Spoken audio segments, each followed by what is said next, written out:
好啊，大家又係我維納斯啦。返咗嚟香港之後呢，好快又投入返營營役役嘅生活，所以好耐都冇同大家見面。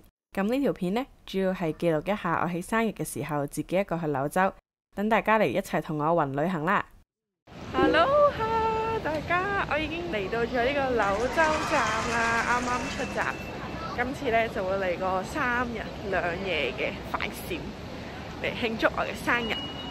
要踏上呢個尋找螺螄粉故鄉之旅，而家咧就準備去搭車啦。事情原因點解我今次會嚟柳州呢？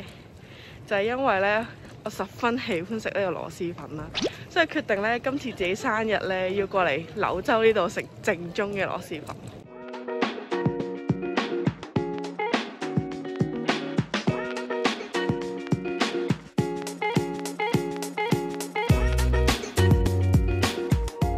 哇！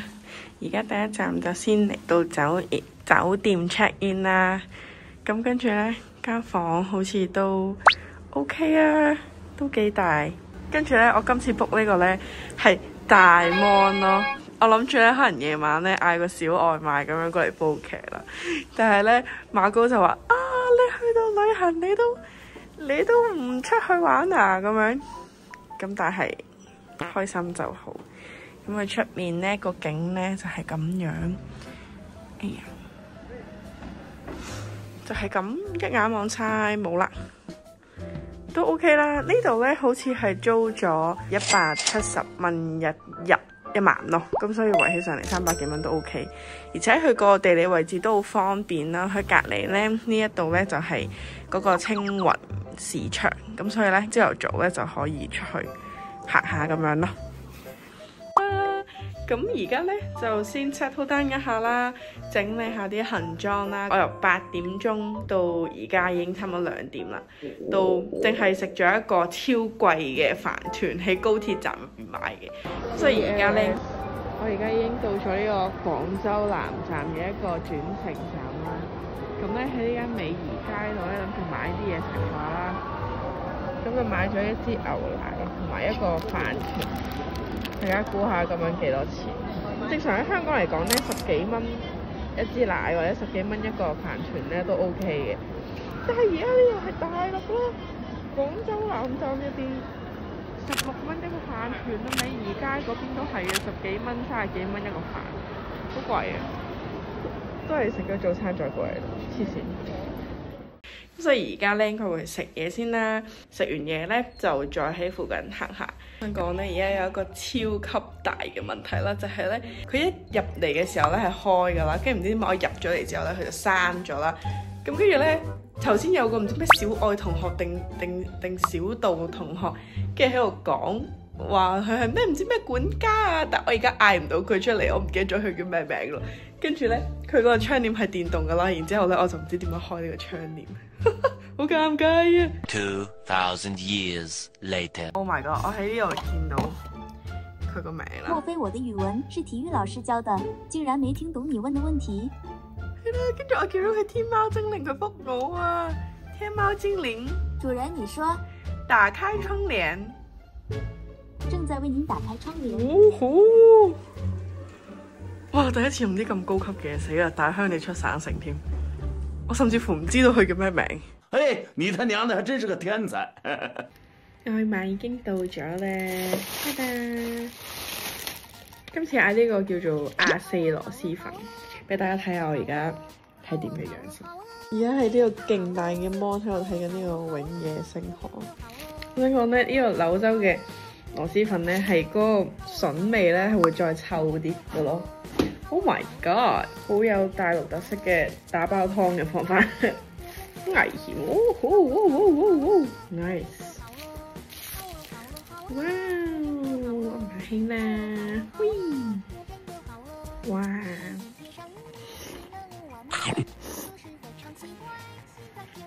呢一間嘅位於嘅位置嚟講呢，佢隔離就有個好似好大嘅公園，但係我唔想行山，我唔想行公園，咁所以就先嗌咗外賣嚟食。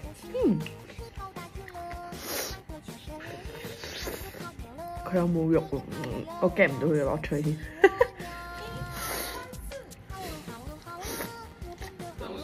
手。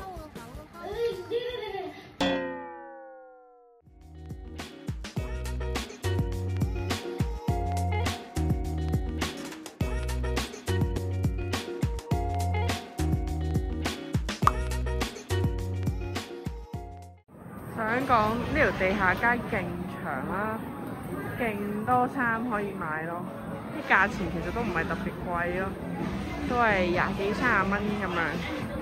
唔怪得知我睇小紅書啲人話嚟柳州係唔需要帶衫。佢令我諗起咧韓國咧有一條地下街又係咁樣勁長啦，跟住係勁多衫買咯。跟住落嚟咧就應該係呢個女人行街嘅時間。有嘅潘世記去睇下先，仲有啲精品店，正。當然自己一個嚟係啱嘅。呢啲男朋友帶過嚟咧，就會好似啲阿叔咁樣坐喺度。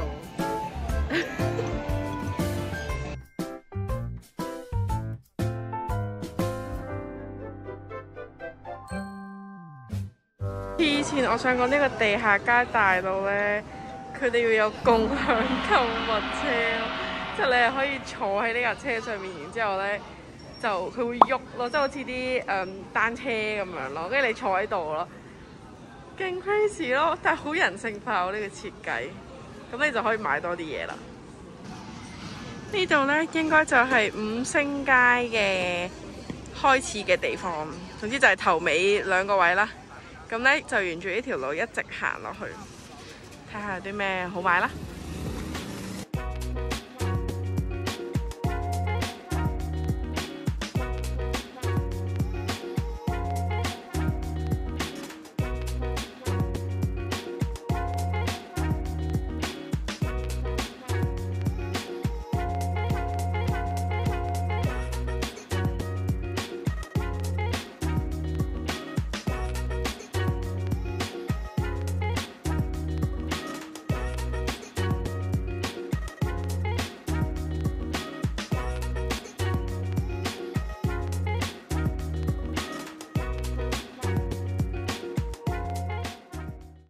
買咗個氣球啊！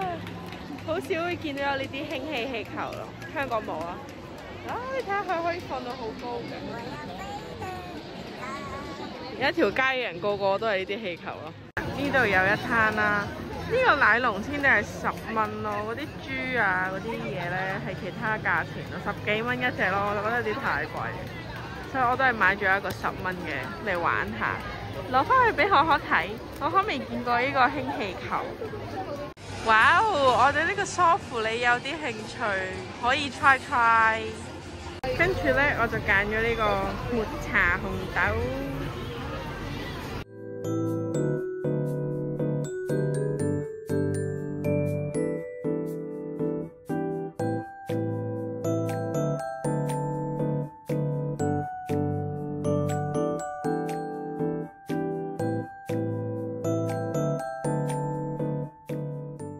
我攞咗呢個奶龍啦，攞咗呢個梳乎，你攞埋佢電話之後咧，我就冇手影我自己食嘢啦。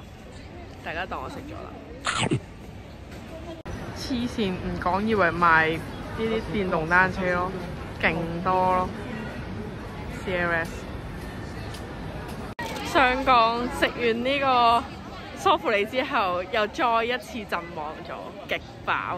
跟住而家咧就準備去睇呢個音樂噴泉啦，未必係5星步行街啦。咁咧，當你行咗出嚟，繼續向呢個江嘅方向行咧，佢呢度咧仲有其他嘅店鋪咯，都係一啲小食啊咁樣嘅嘢。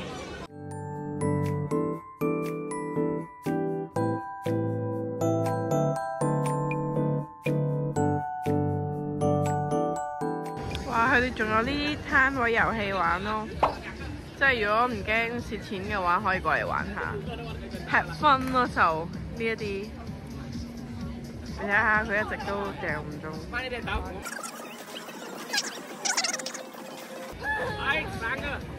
入咗一個。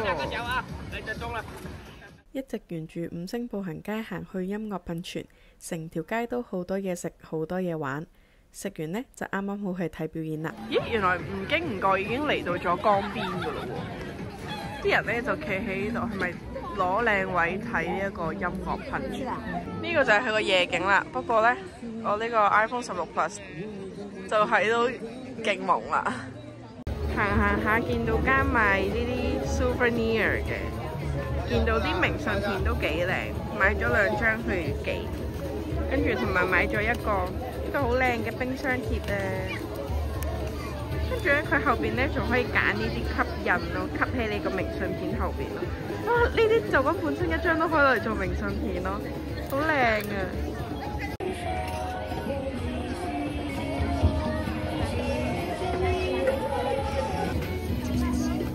佢呢個咧吸衰咗咯，但係其實我都覺得 OK 咯。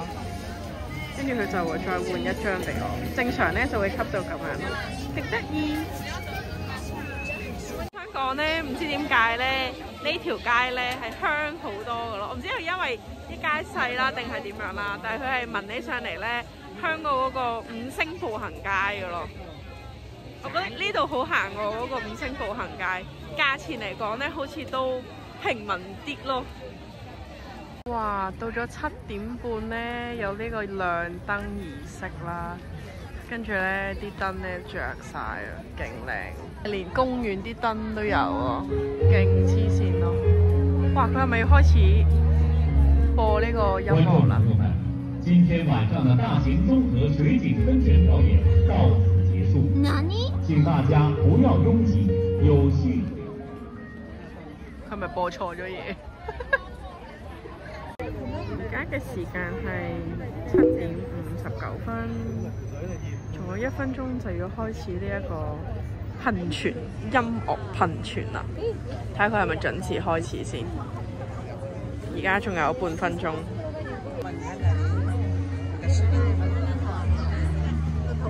觀眾朋友們，大家晚上好，歡迎觀看大型綜合水景噴泉表演。